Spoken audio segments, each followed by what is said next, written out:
Hello friends, आपको स्वागत है मेरे यूट्यूब चैनल पे जिसका नाम है दिल से पढ़ो।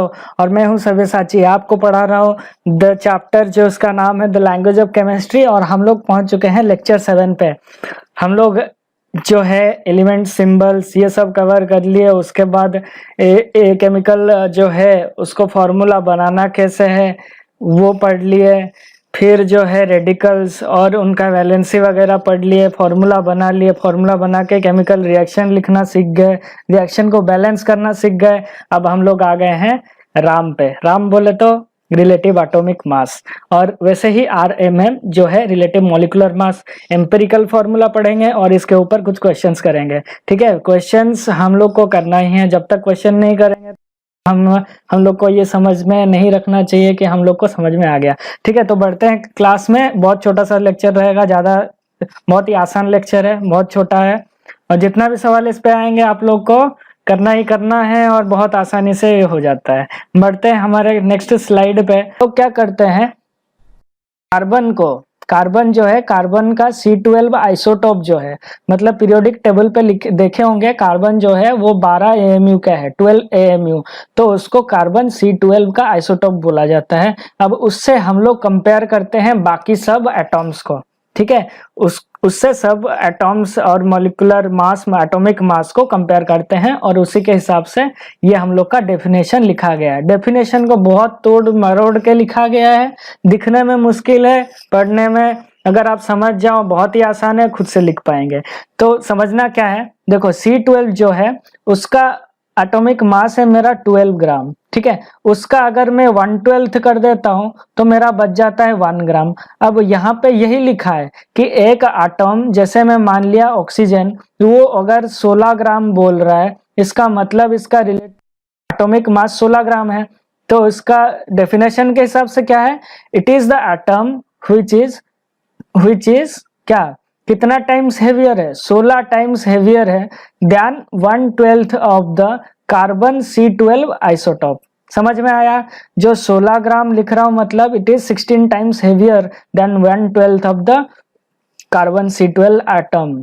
ठीक है, कार्बन C12 एटम 12 ग्राम है, उसका 1/12 है 1 ग्राम, और उसका 16 गुना हो गया मेरा ऑक्सीजन। वैसे ही कोई भी एटॉमिक मास लूं, सल्फर का ले लूं 32 लिखते हैं, तो मतलब ये 32 टाइम्स है किसका, कार्बन C12 एटम के 1/12 का।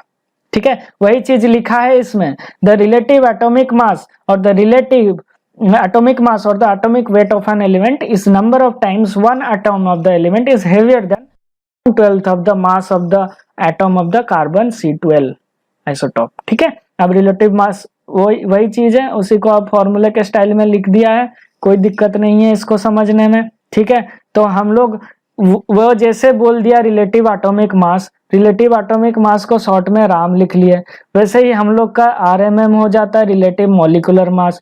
अब ये भी वही चीज है, अगर मैं एक मॉलिक्यूल O2 बोलता हूँ 32 ग्राम है, मतलब ये 32 टाइम्स कितना हेवियर है, किससे, कार्बन C12 आइसोटोप एटॉम से। वही चीज यहाँ पे भी लिखा है, C12 आइसोटोप का 1/12 से। ठीक है, 1/12 से।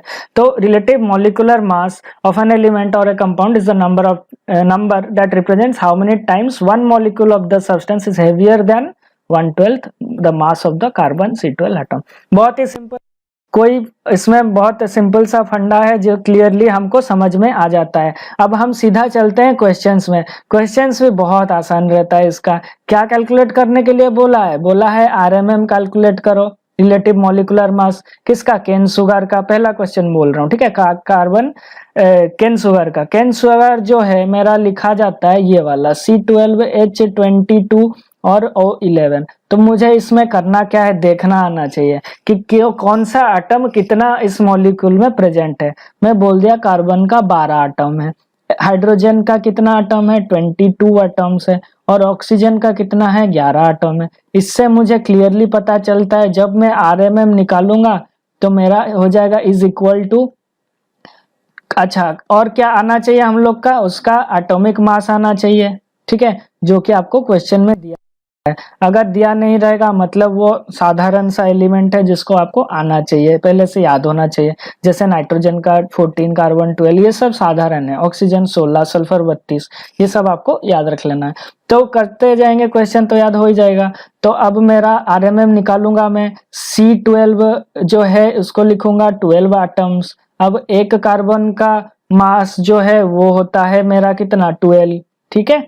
अब प्लस लिख लूंगा, हाइड्रोजन है 22 एटम्स, एक का होता है एक। अब प्लस लिखूंगा ऑक्सीजन का 11 एटम, अब उसका क्या, इंटू 16, ठीक है। ये मेरा टोटल जितना आ जाएगा, ये भी मेरा ग्राम में होगा, ये भी ग्राम में होगा, और ये भी ग्राम में होगा। तो टोटल ये जो आएगा वैल्यू वो इतना ग्राम आएगा। इसको मैं कैलकुलेट नहीं कर रहा हूँ, का काम है, ये मैथ्स है, इसमें कुछ केमिस्ट्री नहीं है। अब वैसे ही दूसरा वाला लिखूंगा, इसमें भी आपको देखना आना चाहिए, जल्दी जल्दी अब कर सकता हूँ। कपर सल्फेट डॉट 5H2O, ये जो है ना ब्लू कलर का दिखता है और इसमें 5H2O लगा रहता है इस मॉलिक्यूल में, ये जो है हमारा कपर सल्फेट हाइड्रेटेड बोलते हैं, हाइड्रेटेड कपर सल्फेट। अब इसमें कितना है पहले लिख लीजिए, कपर कितना है, एक है। फिर लिख लीजिए एटम्स ऑफ सल्फर कितना है, 1 है। फिर एटम्स ऑफ ऑक्सीजन कितना है, देखो यहाँ पे भाई 5 है, ये 4 है, कितना है, 9 है। सॉरी ओ है, कितना है, 9 है, 9 एटम है, 5 और यहाँ पे 4 दिख रहा है। अब यहाँ पे मेरा हाइड्रोजन बच जाता है 10 एटम्स। अब इसको मैं लिख लूंगा RMM कितना होता है, भाई सिंपल है, बहुत सिंपल है। क्या है, मेरा जो है कपर का यहाँ पे दिया हुआ है 60.5 ग्राम्स इंटू एक एटम, प्लस मेरा सल्फर का है एक एटम इंटू 32 ग्राम्स। अब प्लस मेरा 9 है ऑक्सीजन का atom into 16 grams, plus hydrogen का 10 एटम्स इंटू 1 ग्राम। ये टोटल जितना भी बच जाएगा उतना ग्राम मेरा आंसर हो जाएगा। सिंपल है, इसमें और कोई दिक्कत वाला बात नहीं है। फिर आते हैं नेक्स्ट क्वेश्चन में, जो कि है अमोनियम सल्फेट। भाई इसको भी वैसे ही करेंगे, SO4, ठीक है, ये मेरा हो गया। अब इसमें किसका कितना एटम्स है वो देखना आना चाहिए। नाइट्रोजन का कितना है, 2 एटम्स है, ठीक है। वैसे ही मेरा हाइड्रोजन का कितना है, 8 एटम्स है। सल्फर का कितना है, 1 एटम है। और ऑक्सीजन का कितना है, 4 एटम है। तो सिंपल हो गया। नाइट्रोजन मुझे आ गया कितना, RMM निकालूंगा, मतलब RMM निकालना होगा तो नाइट्रोजन का 2 एटम इंटू 14, प्लस हाइड्रोजन का 8 एटम इंटू 1, प्लस सल्फर का 1 एटम इंटू 32 ग्राम, प्लस ऑक्सीजन का 4 एटम इंटू 16 ग्राम, ठीक है। बहुत सिंपल है। अब इसमें क्या कर देता हूं मैं, टोटल ऐड कर लूंगा जितना होगा, ठीक है। ये और ये टोटल ऐड कर दूंगा, जो होगा उतना ग्राम मेरा आंसर होगा, ठीक है। अब बढ़ते हैं नेक्स्ट स्लाइड पे। यहाँ पे एक दूसरा टाइप का क्वेश्चन है, परसेंटेज पूछा है। अब भाई हमको मैथ्स आ रहा होगा तो ये क्वेश्चन में कुछ भी नहीं है। क्या नहीं है, क्योंकि हम लोग तो RMM निकालना हमको आ गया। अब परसेंटेज होता क्या है, मैं अगर आपको बोलता हूं आपके मार्क्स आए 50, ठीक है, 50 मार्क्स आए, कितना पेपर था, 200 का पेपर था, ठीक है, 200 का पेपर था, 50 मार्क आए, एक बच्चे का 50 मार्क आया। भाई तो इसका परसेंटेज कितना मार्क आया ना, आप बोलते हैं कि 50/200 इंटू 100 कर देंगे, जो काट पीट के जो बचेगा वो मेरा परसेंटेज है। यहाँ पे आया 25% उसने मार्क्स सिक्योर किया। तो ये मैं किया कैसे, परसेंटेज किया ना। क्या किया कि 50 मार्क है टोटल जो वो लाया, अब निकालना किससे है, 200, तो 200 से मेरा 50 जो है वो कितना परसेंट होता है ना, 25% होता है। हो गया। अब वही चीज मैं यहाँ पे करूंगा, पूछा है हाइड्रोजन वाटर में कितना है, हाइड्रोजन वाटर में कितना है परसेंटेज के हिसाब से। तो पहले तो मास निकाल लूंगा वाटर का, टोटल कितना मास है वाटर का ना, H2O लिखा जाता है, तो RMM मेरा निकल जाएगा 2 इंटू 2 आटम है हाइड्रोजन का, और ऑक्सीजन का 1 आटम है 16 ग्राम। हो गया, टोटल हो गया मेरा 18 ग्राम, 16 प्लस 2 18 ग्राम हो गया। ये हो गया किसका, वाटर का। अब हाइड्रोजन उसमें कितना है, हाइड्रोजन 2 है, हाइड्रोजन का मैं लिख लेता हूं RMM of hydrogen presence in hydrogen present in water, तो ये हो जाएगा 2 ग्राम। 2 ग्राम जो है मेरा हाइड्रोजन है। अब परसेंटेज निकालूंगा, परसेंटेज कॉम्पोजिशन किसका किसका हाइड्रोजन का, H का percentage composition of H in water. तो क्या हो जाएगा भाई, जैसे मैं मार्क्स किया था वैसे ही करूंगा। यहाँ पे मेरा आ जाएगा कितना, 2 ग्राम आएगा। 2 ग्राम आएगा मतलब उस एटम कितना है, वो जो हाइड्रोजन है कितना है, और वाटर टोटल कितना है 18 ग्राम, इंटू 100 करूंगा, हो गया। तो मैं ये आ जाएगा 9। अब 9 से करूंगा 9 इंटू 1 आएगा, फिर 10 आएगा 1, तो कितना आया 11% आया, यही आता जाएगा। तो ये मेरा आंसर हो गया ये वाले क्वेश्चन का, ठीक है। अब इसको करूंगा, इरेज करता हूं। अब यहाँ पे मेरा फिर दूसरा क्वेश्चन, वैसे ही क्वेश्चन ये बार बार आएगा, अलग अलग तरीके से आएगा। ये मेरा जो है यूरिया है। यूरिया क्या है, सार है, देते हैं जो हम लोग फार्मर्स है, वो लोग क्या यूज करते हैं यूरिया को, ताकि हम मतलब फर्टिलाइजर के हिसाब से यूज होता है यूरिया। अब पूछ रहा है यूरिया का क्या calculate the percentage of nitrogen. भाई इसमें नाइट्रोजन कितना बचा है, कितना है, तो पहले तो लिख लेंगे। हाइड्रोजन मेरा 2 एटम है, नाइट्रोजन क्या है 3 एटम है, कार्बन 1 एटम है, 1 एटम है, हो गया मेरा टोटल इतना ही चीजें हैं। देख पा रहे हो हाइड्रोजन कितना 2 2 4 है भाई, और 2 था यहाँ पे लिख लिया, चेंज कर लिया। हाइड्रोजन 4 है, नाइट्रोजन 3 नाइट्रोजन 3 कहाँ से आ गया भाई, नाइट्रोजन 2 है, ठीक है, नाइट्रोजन 2 है, कार्बन 1 है, ऑक्सीजन 1 है, ठीक है। जल्दबाजी में एक्सीडेंट मत करो, जल्दबाजी नहीं करना है। आंसर सही होने से मार्क मिलता है, जल्दी करने से नहीं मिलता है, ठीक है। अब ये जो है मेरा टोटल RMM निकाल लूंगा, ठीक है, RMM ऑफ NH2CONH2, ठीक है। तो ये जो हो जाएगा मेरा क्या होगा, हाइड्रोजन का है, सॉरी हाइड्रोजन का है 4 इंटू 4 एटम है, प्लस ये 1 ग्राम हो गया, ये हाइड्रोजन का हो गया।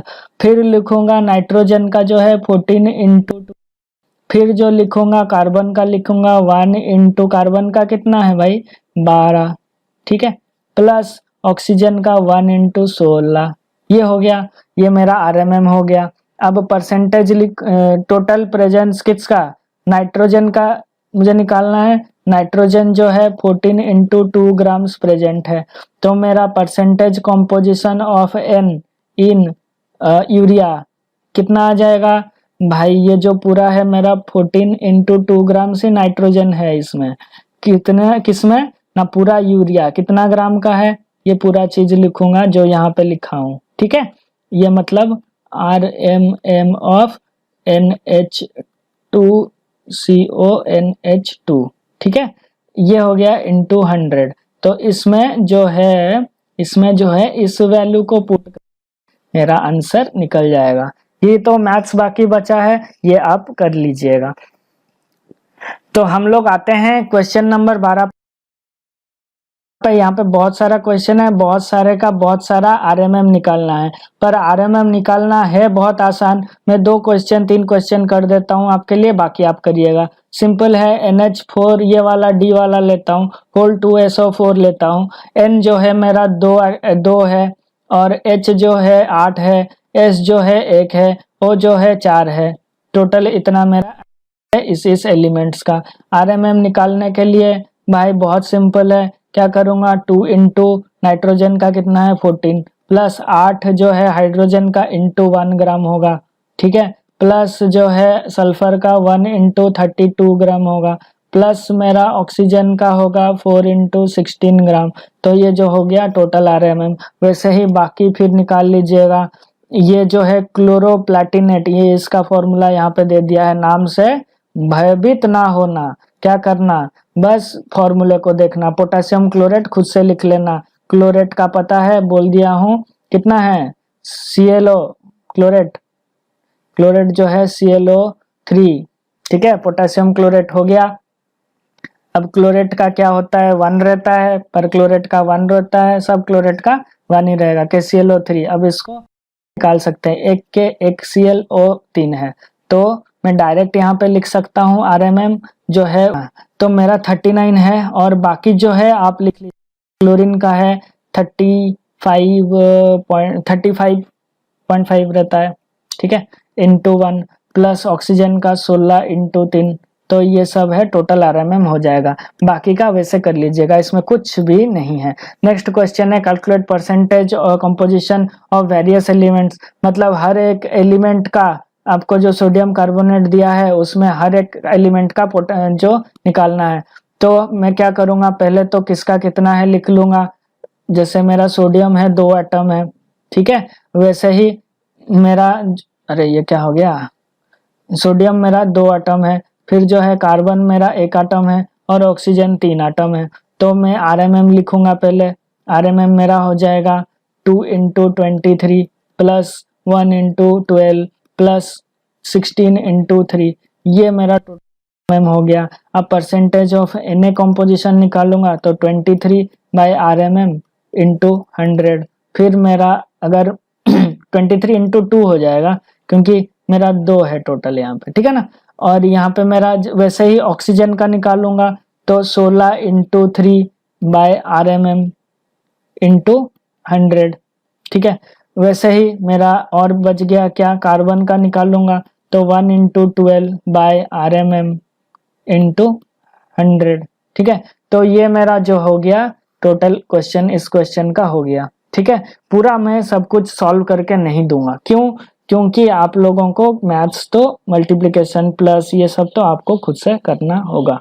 Na2CO3.10H2O, इस क्वेश्चन का परसेंटेज किसका पूछा है, वाटर का, ठीक है, वाटर का। तो पहले आरएमएम करते हैं। आरएमएम में क्या कर रहा हूँ, पहले सोडियम का लिख रहा हूँ 2 इंटू 23, ठीक है, प्लस कार्बन का लिख रहा हूँ, एक कार्बन है 1 इंटू 12, ठीक है, प्लस मेरा ऑक्सीजन का लिख रहा हूँ 16 इंटू 3, ठीक है, प्लस अब 10 इंटू वाटर का लिख रहा हूँ। हाँ, वाटर जो है मेरा 2 हाइड्रोजन है प्लस ऑक्सीजन कितना है 16 है, ठीक है, मतलब वाटर जो होता है मेरा 18 होता है टोटल।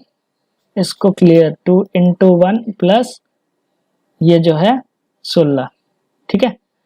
तो मेरा जो है ये टोटल क्या हो गया 10 इंटू 18, इस पार्ट को बोल रहा हूँ, ये जो पार्ट है मेरा कितना हुआ 10 इंटू 18। तो मेरा टोटल आरएमएम जो हो गया, टोटल आरएमएम हो गया, ये हो गया 46 प्लस 12 प्लस 48 और प्लस 10 इंटू 18 जो है 180। ये जो है वाटर वाला पार्ट है, ये वाटर वाला पार्ट है ना।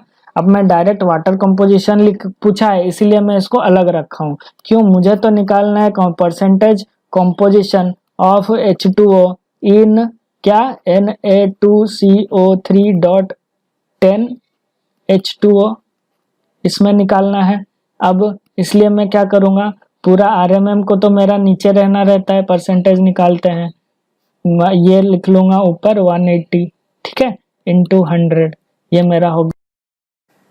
अब यहाँ पे आ गया हम लोग का एक नया छोटा सा थ्योरी जिसके साथ हम लोग का पूरा चैप्टर खत्म होने वाला है। तो जो है मेरा empirical formula of the compound is the simplest formula which gives the simplest ratio in whole number of the elements और the atoms in that compound. जैसे कि मैं बोल दिया हूँ, यहाँ पे दिया है एक क्या H2O2। H2O2 जो है वो हम लोग का इसमें एटम्स है H और O जो कि 2 है, ये भी O भी 2 है। तो रेशियो क्या है H/O, अगर मैं लिखूंगा तो ये आ जाएगा 2:2। पर मुझे अगर इसको सिंपलेस्ट रेशियो में कन्वर्ट करना है तो ये आ जाएगा 1:1। तो H2O2 का मेरा एम्पिरिकल फॉर्मूला जो है वो क्या बन जाएगा H और O, ठीक है, ये इसका एम्पिरिकल फॉर्मूला है। वैसे और एक क्वेश्चन देखते हैं। मानो मैं लिख लिया C6H12O6 जो कि है हमारा ग्लूकोज। अब इसका जो ये है फॉर्मूला किसका, ग्लूकोज का, पर ये जो रेशियो में उसके एलिमेंट्स हैं CH और O जो रेशियो में है वो मैं बोलूंगा 6:12:6 जो कि सिंपलेस्ट नहीं है। इसको मैं सिंप्लीफाई करूंगा तो मेरा आ जाएगा 1:2:1।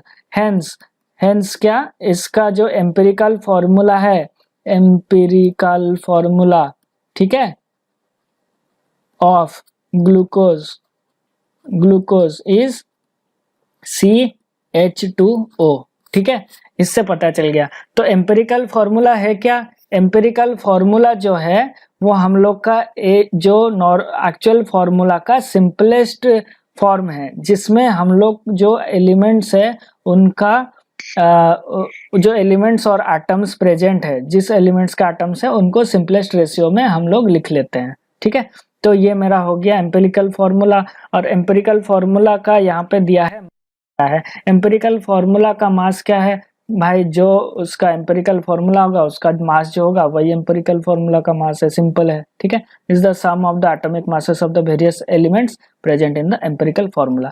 जैसे फिर मैं कुछ क्वेश्चन के ऊपर कर देता हूं तो आपको और भी क्लियर हो जाएगा। आते हैं बेंजीन पे, जो कि है C6H6। इसका रेशियो कितना? 6:6 में कार्बन और जो है हाइड्रोजन प्रेजेंट है। सिंप्लीफाई करूंगा तो 1:1 पे आएगा। तो एम्पिरिकल फॉर्मूला ऑफ बेंजीन हो जाएगा CH। ठीक है, वैसे ही ग्लूकोज का बता दिया, C6H12O6 था। 6:12:6 जो है वो रेशियो में हो जाएगा 1:2:1, जिसमें हो जाएगा मेरा CH2O। ये मेरा हो गया किसका? ग्लूकोज का। फिर क्वेश्चन आता है एसिटिलीन का। C2H2 है तो 2:2 पे है, तो ये सिंप्लीफाई हो जाएगा किसमें? 1:1 पे।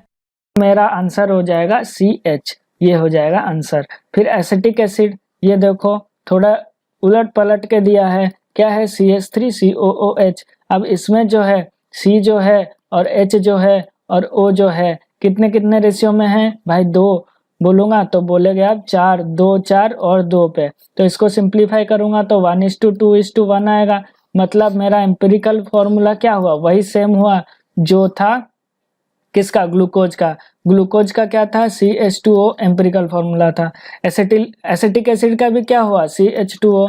भाई ये क्या हो रहा है? सेम दूसरे अलग अलग कंपाउंड के सेम एम्पिरिकल फॉर्मूला। हाँ बिल्कुल हो सकता है। आपका इससे आपको क्या पता चल रहा है? 2 different compounds can have the same empirical formula. ठीक है, ये एक फंडा है। क्या है? 2 अलग अलग कंपाउंड जिसका एम्पिरिकल फॉर्मूला क्या है? सेम हो सकता है। वैसे ही और एक क्वेश्चन पकड़ेंगे। जैसे ये क्या है? CON2H2, इसका क्या बोल रहा है? अच्छा, ये तो परसेंटेज कार्बन कितना है वो कैलकुलेट करना है। ये तो हो जाएगा, आपसे पहले से बता चुका हूँ।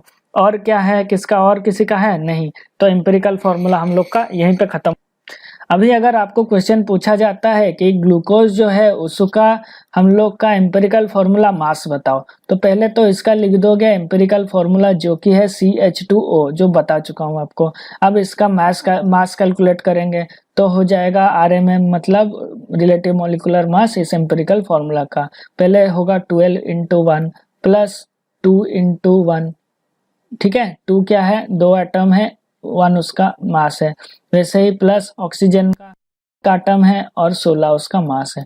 टोटल हो जाएगा 12 + 2 14 + 16, टोटल आ जाएगा 30 ग्राम आ जाएगा उसका एम्पिरिकल फॉर्मूला का मास। तो यहीं पे हम लोग का खत्म हो जाता है। ये बाकी का आप कर लीजिएगा, परसेंटेज का जो है फास्फोरस का, कैल्शियम का, ये सब का हम निकाल सकते हैं, बहुत ही आसान है। ठीक है, अब जो हम लोग का यहाँ पे आप लोगों का चैप्टर खत्म होता है जिसका नाम था द लैंग्वेज ऑफ केमिस्ट्री। ठीक है, the language of chemistry chapter खत्म होता है। और कुछ भी डाउट हो आप बिल्कुल भी मत हिचकिचाइएगा, कमेंट बॉक्स पे आप डाउट अपना पूछ सकते हैं, या फिर मैं आपको अभी एक लिंक प्रोवाइड कर रहा हूँ मेरे डिस्क्रिप्शन बॉक्स में, जो है क्लास 9 का व्हाट्सएप ग्रुप में खोला हूँ, उस पर आप ज्वाइन कर सकते हैं। ठीक है, तो काइंडली ये जो वीडियोस है उनको आप शेयर करिए, लाइक करिए और मेरे चैनल को सब्सक्राइब करिए। और थैंक यू फॉर वाचिंग, और थैंक यू कि आप लोग मेरे से सीखने का चेष्टा कर रहे हैं, और मैं आपको ज़्यादा से ज़्यादा आपको एजुकेशन दे सकूं, यही मेरा कोशिश रहेगा। Thank you very much.